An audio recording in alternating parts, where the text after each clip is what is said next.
Maka turunlah firman Allah Subhanahu wa taala surah Al-Ahzab, ya an-nabi ya ayuhan nabi qul li azwajika in kuntunna turidun hayatad dunya wa zinataha fata'alaina umatti'kunna wa usarrihkunna sarahan jamila. Katakanlah Nabi, katakan kepada istri-istrimu, kalau kalian ingin kehidupan dunia dan perhiasannya, kemarilah saya kasih. Setelah itu kita cerai baik-baik. Wa in kuntunna turidun Allah wa rasulahu wad darul akhirah fa innallaha adda lil muhsinati minkunna ajran azima. Tapi kalau kalian ingin akhirat, ingin surga, maka Allah siapkan ganjaran yang besar bagi orang baik di antara kalian. Semua bilang kami ingin bersama engkau wahai Rasulullah. Aisyah datang, kata Rasulullah, pilih mana? Kata Aisyah, tentu pilih engkau ya Rasulullah. Kata Rasulullah, tunggu dulu, musyawarah sama bapak ibumu. Enggak perlu ya Rasulullah. Enggak ada musyawarah. Saya pilih engkau. Subhanallah. Akhirnya mereka jadi semakin mulia karena untuk hidup bersama Nabi harus zuhud. Zuhud. Makanya ikhwan kita ya mungkin tidak bisa zuhud seperti Nabi. Tapi kalau ada api tidak nyala di rumah, 1 bulan sabar. Penting ada. Maksudnya subhanallah, lihat Rasulullah sederhana, miskin. Dan Nabi berdoa, Allahumma rzuq ala Muhammadin qutan. Allahumma ja'al ala rizqa ali Muhammadin qutan. Ya Allah, jadikanlah rizki keluarga Muhammad qutan. Qutan itu kafafan, sekedarnya. Saya sampai sekarang belum berani doa dengan doa itu, belum berani saya. Demi Allah saya belum berani. Entah saya kuat, entah istri saya kuat, anak saya kuat, saya belum tuh kuat. Saya cuma minta kebahagiaan. Tapi minta, ya Allah jadikanlah rizki keluarga kami pas-pasan, berat. Itu doa Nabi. Tidak berlebihan, tidak kekurangan, pas-pasan.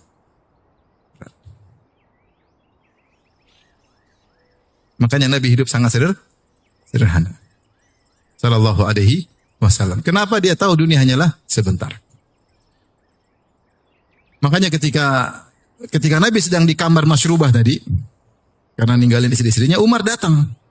Umar lihat, nggak ada apa-apa di kamar, cuma ada, kalau nggak salah, idam atau yang tergantung itu, udum, yaitu kulit yang disamak. Nggak ada apa-apa, tidur di atas, tikar. Maka Rasulullah Umar berkata, ya Rasulullah, Persia, Romawi, mereka kafir, tapi mereka diberi kekayaan. Doakanlah umatmu agar Allah berikan ke dunia. Maka Rasulullah marah. Afisyakin anta ya ibn al-Khattab, kau ragu ya ibn al-Khattab. Mereka adalah kaum yang Allah segerakan dunia bagi mereka. Walanal akhir. Untuk kita adalah akhirat. Inilah Nabi SAW. Rumahnya sederhana. Sampai Aisyah tidur di depan. Rasulullah tidak ada space untuk sholat. Rasulullah tidur di sholat di depannya ada Aisyah. Kalau Rasulullah mau sujud, Rasulullah korek kakinya Aisyah, dipegang agar Aisyah melipat kakinya. Enggak ada space. Jadi dipegang kakinya, Aisyah lipat, baru Rasulullah sujud. Kalau Rasulullah sudah berdiri, Aisyah julurkan kaki lagi. Kalau mau sujud, dipegang lagi. Kenapa enggak ada space? Rumah cuma sempit, entah 6x4. Berapa? Kita rumah Masya Allah gede-gede. Tapi enggak sholat malam. Rasulullah sendiri berkata dalam hadisnya, arba'un minas sa'adah. Di antara 4 sebab kebahagiaan. Kata Nabi, baitun wasi'. Rumah yang luas. Benar, orang punya rumah luas sebab kebahagiaan. Tapi Nabi sendiri tidak milih rumah luas. Dia milih rumah yang sempit. Tapi itu rumah bahagia. Kenapa? Karena dibacakan Al-Quran dan hadis-hadis Nabi. Kata Allah, وَذْكُرْنَا مَا يُتْلَى فِي بُيُوتِكُنَّ مِنْ آيَاتِ اللَّهِ وَالْحِكْمَةِ. Wahai istri-istri Nabi, ingatlah apa yang dibacakan di rumah kalian. Berupa ayat-ayat Allah dan hadis-hadis Nabi. Itulah sumber kebahagiaan. Meskipun rumah kecil, tapi kalau dipenuhi dengan ayat-ayat Allah, maka bahagia. Rumah besar, tapi nggak ada ayat-ayat Allah, sumber kesengsaraan. Sumber kesengsaraan. Ini sekitar saya tadi istitrat, yaitu saya bahas tentang bagaimana Nabi zuhud. Karena dia tahu bahwasanya dunia ini hanyalah sementara. Ini komitmen, bukan sekedar kita mungkin ngomong, pandai ngomong, prakteknya kita tidak. Belum bisa seperti Nabi SAW. Dan di antara bukti kenabian Nabi, Rasulullah komitmen dengan kezuhudannya. Tidak pernah sekali-sekali senang-senang, nggak pernah. Maksudnya bermewah nggak pernah sama sekali. Karena bagi dunia tidak ada nilainya. Kemudian hadis yang menunjukkan makna ini bahwasanya kita semua sedang musafir. Hadis masyhur, hadis Ibnu Umar radhiyallahu taala anhuma. Akhadha Nabi sallallahu alaihi wasallam bimangkibayya. Rasulullah pegang pundak Ibnu Umar. Dulu masih muda dipegang pundaknya. Rasulullah kasih nasihat kepada seorang pemuda. Yang ketiga itu mungkin dia belum menikah, Ibnu Umar. Kata Rasulullah sallallahu kun fid dunya ka'annaka gharibun aw 'abiru sabil. Kata Nabi, wahai Ibnu Umar, jadilah kau di dunia ini ka'annaka gharibun, seakan-akan kau orang asing. Aw 'abiru sabil, atau seorang yang sekedar numpang lewat, musafir yang numpang lewat. Rasulullah kasih dua pilihan. Pilihan pertama lebih ringan. Jadilah kau seperti orang asing. Apa itu orang asing? Orang asing, orang pergi ke kotanya orang, dia tidak punya keluarga, nggak punya kenalan, nggak punya kerabat, nggak punya teman yang mengayominya, hanyalah orang asing sehingga dia tidak banyak gaul dengan orang-orang, tidak terpukau dengan rumah-rumah mewah karena dia orang asing, dia ada kerjaan sedikit kemudian dia pergi.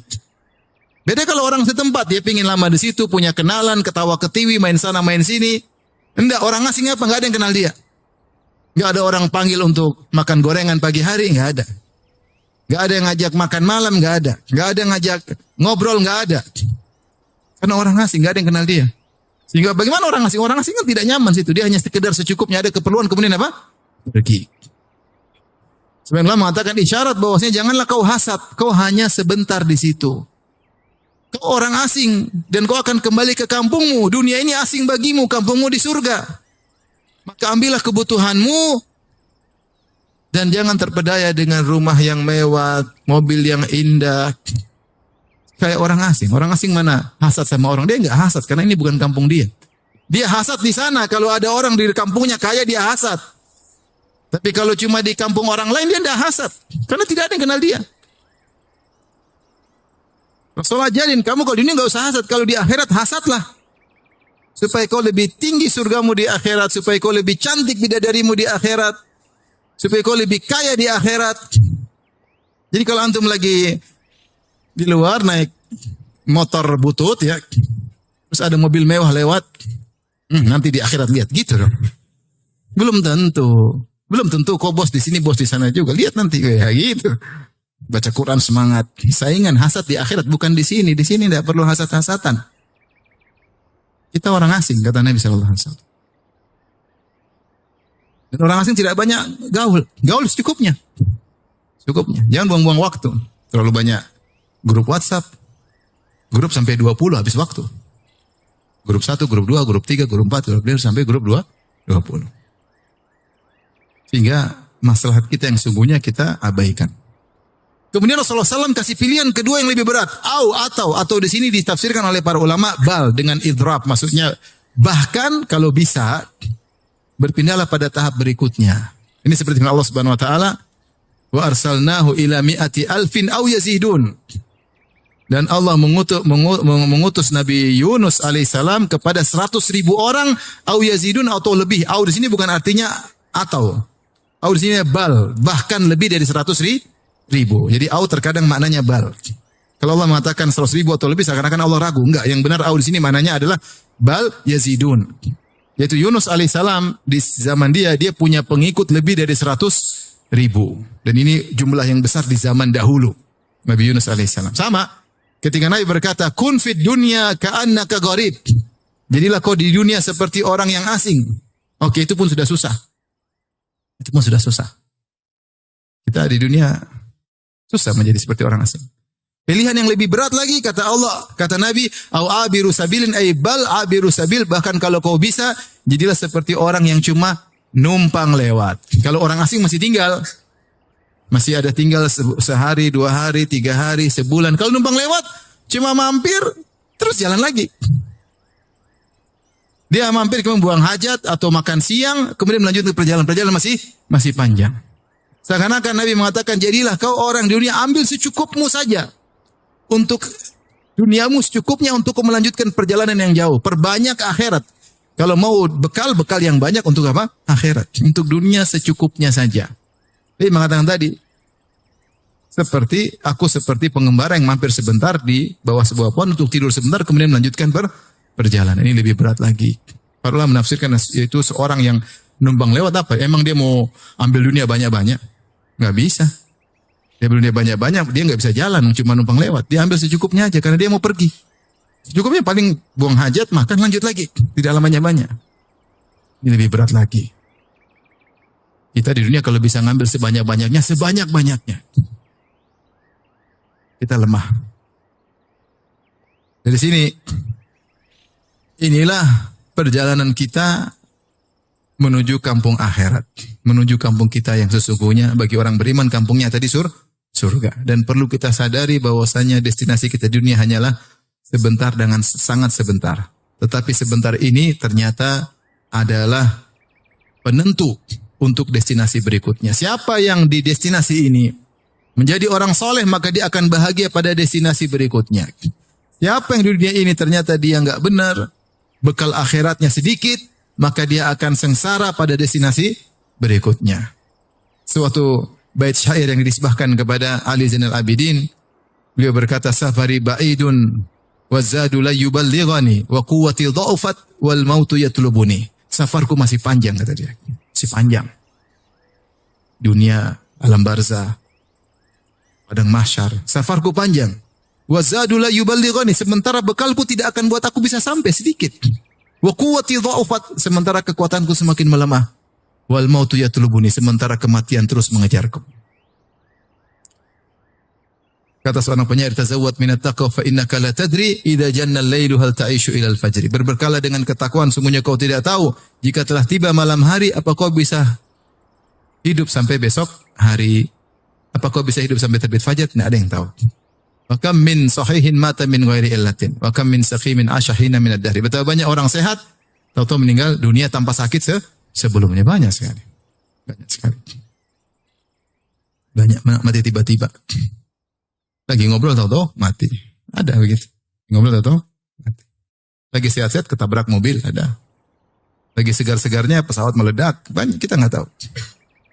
Jadi berbekalah dan fa inna khair wa tazawwadu fa inna khairaz zadi taqwa. Berbekalah dan sebaik-baik bekal adalah ketakwaan.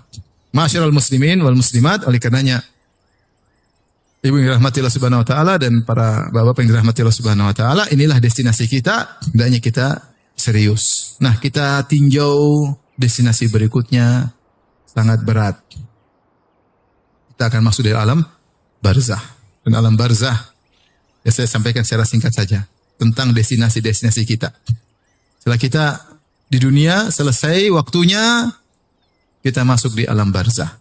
Di alam barzah ada 3 kejadian. Yang pertama namanya adalah himpitan alam barzah, ya. Himpitan alam barzah. Setiap orang akan merasakan himpitan tersebut. Kata Nabi SAW, ya, dhammatul qabr, lau naja minha la naja Sa'ad bin Mu'adz radhiyallahu anhu. Kalau ada orang selamat dari himpitan tersebut, maka pasti selamat Sa'ad bin Mu'adz. Tapi Sa'ad bin Mu'adz saja yang meninggal, ihtazza arsyur rahman, sampai arsy Allah bergetar ketika Sa'ad meninggal karena mulianya Sa'ad itu pun mengalami himpitan di alam barzah. Itu adalah suatu hal yang dilewati seperti orang sakit di dunia akan dia lewati. Seperti sakaratul maut ada rasa sakit sebelumnya. Sama ketika masuk alam barzah juga ada himpitan alam barzah. Setelah itu akan ada banyak fitnah kubur. Fitnah kubur ditanya oleh malaikat mungkar dan nakir. Aswadani azraqani, berwarna hitam dan biru. Yuqalu li ahaduhuma munkar wal akhar nakir. Yang satu dikatakan mungkar, yang satunya namanya nakir. Dan mungkar artinya suatu yang asing, yang aneh.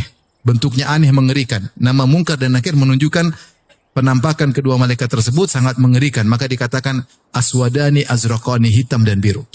Mengerikan. Dan kita tahu dalam hadis-hadis bagaimana ada orang diadab kubur gara-gara tidak bersih ketika kencing. Dan ada orang diadab kubur gara-gara dia namimah, mengadu domba. Dalam sebagian riwayat gara-gara dia gibah. Gara-gara dia gibah. Kata Rasulullah SAW, "Ma yu'adzabani fi kabirin bal kabir." Mereka berdua diadab bukan karena perkara besar, yaitu menurut mereka ini perkara ringan, padahal dia besar di sisi Allah Subhanahu wa taala. Kalau diadab kubur gara-gara cuma tidak bersih kencing atau namimah atau ghibah, bagaimana lagi dengan dosa-dosa yang lain? Mengerikan. Setelah itu dibangkitkan, maka kemudian akan dikumpulkan di padang mahsyar. Wa tuduna syams, matahari didudukkan dalam jarak satu mil. Panas, keringat bercucuran. Panas dari matahari yang dekat dan sempitnya manusia. Panas. Sehingga ada yang keringatnya sampai kedua kakinya, ada keringatnya sampai di lututnya, ada keringatnya sampai pinggangnya, ada keringat sampai mulutnya.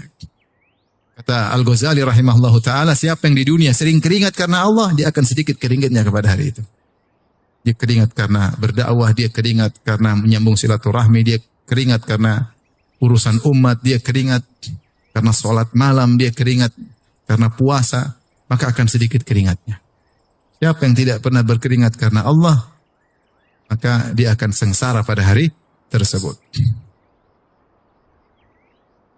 Kemudian setelah itu, Rasulullah SAW sujud, kemudian minta agar Allah segera datang memulai persidangan. Wa ja'a rabbuka wal malaku saffan saffa. Maka datanglah Allah, ini saya singkatin aja, sebenarnya panjang ya, masing-masing punya pembahasan tersendiri. Allah datang dan diiringi oleh para malaikat, maka Allah mulai persidangan. Semua yang bermasalah akan disidangkan oleh Allah. Jangankan manusia, hewan yang bermasalah akan disidang oleh Allah Subhanahu wa taala. Kata Rasulullah SAW, la tu'addunnal huquqa ila ahliha hatta yuqada li syaltil jalha min syaltil qarna. Sungguh kalian akan mengembalikan hak manusia hari kiamat kelak, yaumul qiyamah. Jangankan kalian manusia, hewan, kambing yang tidak bertanduk pernah ditanduk sama kambing nakal yang bertanduk, dia akan mengkisos kambing yang bertanduk. Makanya dalam hadis Abu Dzar, ketika Rasulullah SAW melihat ada 2 ekor kambing yang saling tanduk-tandukan, tantatihan, maka Rasulullah berkata, ya, 5 tantatihan. Kenapa 2 kambing tersebut saling tanduk-tandukan? Kata Abu Dzar, la adri, aku tidak tahu. Kata Rasulullah SAW, walakinna Allah yadri. Tapi Allah tahu kenapa mereka 2 saling tanduk-tandukan. Fasayaqdi bainahuma yaumal qiyamah. Dan Allah akan menyidang mereka berdua pada hari kiamat. Yaitu Rasulullah ingin bilang, jangankan kalian hewan aja disidang, apalagi kalian. Awwalu ma yuqda bainan nas fid dima. Kemudian Rasulullah yang pertama kali disidang urusan darah, ngeri urusan darah. Yang pernah bunuh, yang pernah ini, yang pernah mukul, itu pertama disidang. Sampai orang yang pernah dibunuh, dia berdiri pegang tangan yang pembunuhnya sambil satu tangannya memegang kepalanya. Kemudian kepalanya berbicara, ya Rabbi hadza qatalani. Ya Rabbku, dia telah bunuh saya. Allah tanya, kenapa kau bunuh dia? Kalau karena jihad, karena fisabilillah, selamat. Kalau enggak, binasa hari tersebut.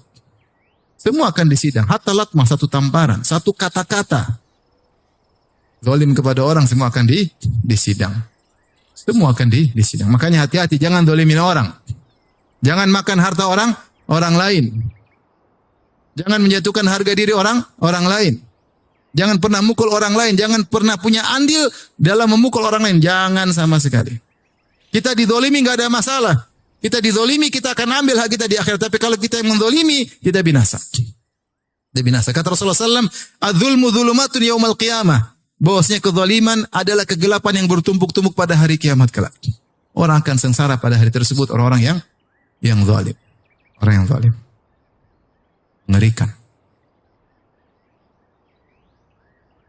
Tapi orang yang baik akan bahagia. Intinya setelah disidang, kemudian dihisab. Dihisab. Hisab itu apa? Diaudit. Allah audit. Kau pernah begini, kau pernah begini, kau pernah begini. Semua diklasifikasikan. Ini amal soleh, ini amal buruk. Fungsinya audit. Antum kalau diaudit KPK takut nggak? KPK. Dia baru buat catatan, ketahuan. Oh ternyata kita kemarin kumpul-kumpul ketahuan. Itu baru catatan ke KPK. Gimana lauhil mahfuz? Kalau ada orang buka akun kita misalnya, kemudian dia bongkar, itu kita sudah ketakutan. Gimana lauhil mahfuz? Semua terbuka. Mengerikan. Hari yang sangat dahsyat ketika itu. Maka Allah hisab, intinya tujuan hisab adalah audit untuk mengklasifikasikan. Jadi Allah benar enggak? Benar enggak? Mau debat silakan. Enggak ada yang berani debat sama Allah. Kalau di dunia kita bisa bawa pengacara, kita bisa sogok hakimnya. Di sini mana bisa? Di Allah, di akhirat mana bisa? Saksinya malaikat, saksinya kulit berbicara, kaki berbicara. Ada catatan amal, mau lari dari mana? Nggak bisa. Dan Allah Maha tahu segalanya. Setelah itu, setelah diklasifikasikan, baru kemudian ditimbang. Dan ketika seorang dibangkitkan, sudah mulai kelihatan Orang-orang kafir bagaimana dibangkitkan dalam kondisi terbalik, matanya buta, tuli, ya, bisu, ya, jalan di atas kepala, wajahnya hitam, matanya biru, ya, itu orang kafir. Pelaku maksiat dari kaum muslimin juga kelihatan. Yang suka minta-minta untuk tanpa mau kerja, malas minta-minta melulu, maka akan datang pada hari kiamat kelak. Walaisa ala wajhi muz'atul lahmin, maka wajahnya tidak ada dagingnya, dia tidak punya malu selama ini. Yang sombong akan dibangkitkan seperti ukuran semut, badannya seperti manusia. Yakshahumudzul fi kulli min kulli makan. Dihinakan dari segala arah. Dulu waktu dunia merasa sombong dengan ilmunya, dengan jabatannya, dengan kekayaannya, dengan mobilnya. Sombong bangga, hari kiamat nih kayak semut hampir diinjak-injak sama hewan-hewan, diinjak-injak oleh manusia. Selama ini merasa besar, Allah akan kerdilkan dia pada hari kiamat kelak. Yang punya istri dua tidak adil, oh miring. Saya aja sekarang kaki saya sedang sakit. Miring di dunia aja udah sakit. Apalagi miring di mana? Di akhirat. Saya kemarin ketemu kawan, istrinya 4. Saya bilang hati-hati Pak. Waktu saya ketemu dia sebelumnya istrinya 3. Saya bilang hati-hati Pak. Ya. Dia bilang Ustaz saya mau yang keempat, saya mau nikah sama orang Afrika insya Allah. Kenapa? Saya penasaran, pengen tahu anak saya seperti apa.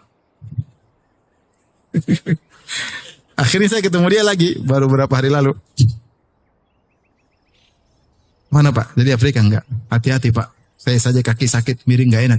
Makanya Ustaz saya 4, biar seimbang katanya. Bisa aja Bapak ini katanya. Hati-hati kata Nabi sallallahu alaihi wasallam, "Man kanat lahum ra'atani famala ila ihdahuma jaa yaumal qiyamati wa shikkuhu ma'il."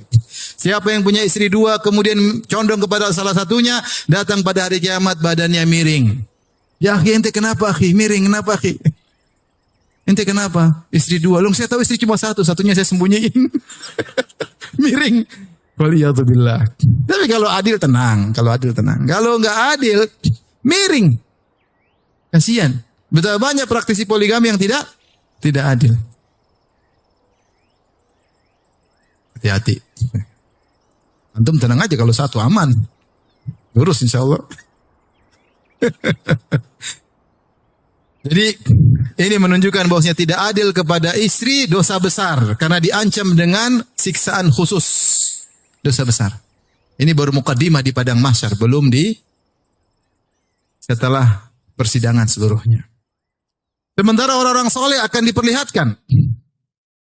Orang yang rajin bersedekah, orang yang meninggal dalam kondisi ihram, orang yang mati syahid, orang yang senang puasa, orang suka adzan. Kata Rasulullah, al-muadzinina atwalun nasi a'naqun yaumal qiyamah. Orang tukang adzan lehernya paling tinggi kelihatan dari jauh. Kenapa? Setelah ini dia meninggikan kalimat Allahu Akbar, maka dia kelihatan dari jauh. Orang yang berpuasa, maka bau mulutnya harum. Ya. La khaluf fami shaim atyabu indallahi min rahil misik. Sungguhnya aroma mulut orang yang berpuasa lebih harum daripada minyak kasturi. Sebenarnya mengatakan di akhirat. Orang mati syahid dia bangun dalam kondisi tubuhnya berdarah. Al-launu launu dam, warnanya warna darah, warihu rihul misik, tapi aromanya aroma minyak kasturi. Seterusnya akhirnya setelah dihisab, dimizan, ditimbang. Ya, ada yang mengatakan sebelum dihisab diterima catatan amal. Yang terima tangan atau tangan kiri baru dihisab. Ada yang mengatakan setelah dihisab baru kemudian menerima catatan amal. Setelah dihisab, dimizan, setelah itu terjadilah kegelapan. Kemudian orang-orang kafir langsung diantar menuju neraka jahanam.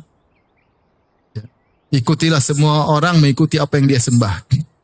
Maka Yahudi mengikuti Uzair. Ada yang berbentuk Uzair menggiring mereka merasa menggiring di surga, ternyata digiring di neraka jahanam. Yatasaqatun, mereka berjatuhan. Nasara ada yang menjelma seperti Nabi Isa. Disangka mereka digiring menuju surga, ternyata digiring menuju apa? Neraka jahanam. Yang menyembah rembulan, yang menyembah matahari, yang menyembah siapapun akan digiring menuju neraka jahanam. Adapun yang tersisa cuma orang-orang muslimin dan orang munafik yang semua KTP-nya Islam. Maka mereka tersisa setelah mereka disuruh lewat sirat. Maka lewatilah orang beriman dahulu, orang munafikin belakangan. Orang munafik dikasih cahaya oleh Allah. Karena untuk lewat sirat harus ada cahaya.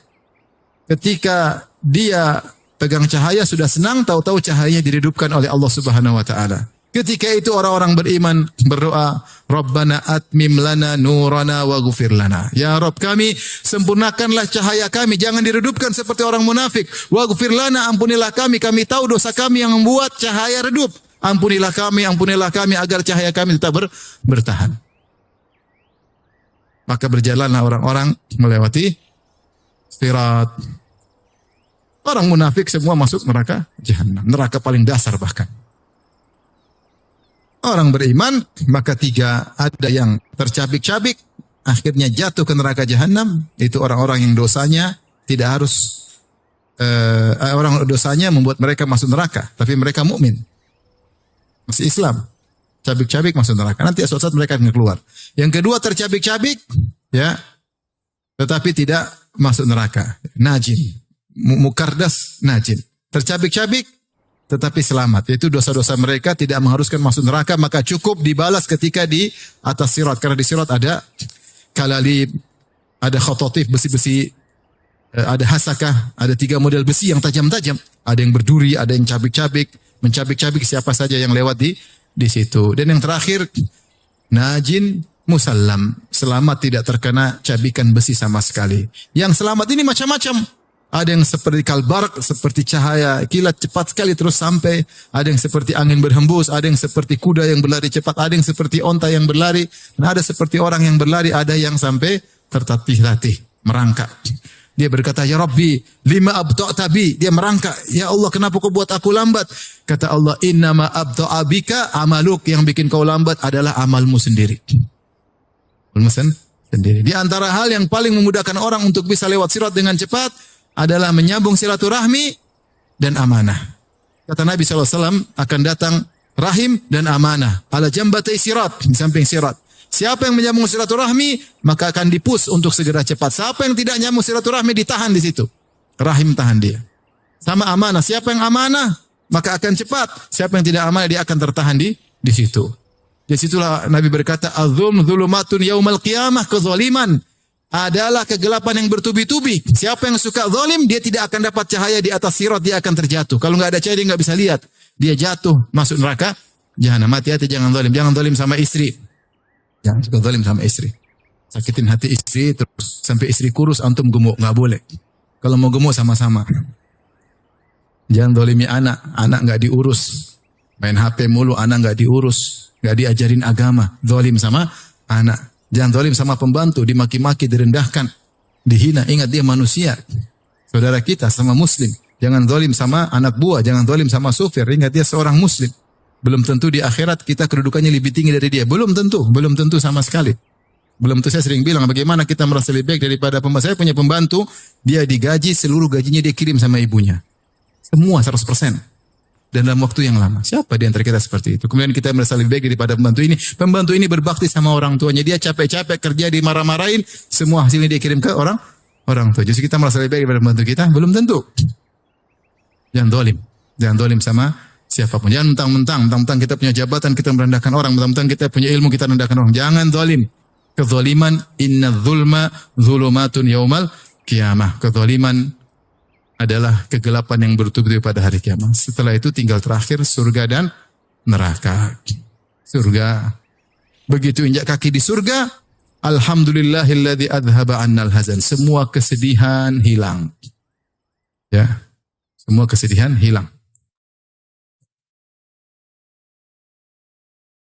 Maka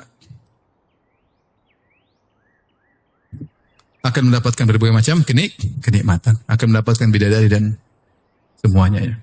Kalau istri, anak-anak soleh akan dikumpulkan oleh Allah Subhanahu wa taala. Kalau orang tua soleh akan dikumpul oleh Allah Subhanahu wa taala. Kebahagiaan yang tidak terhingga abadi di surga.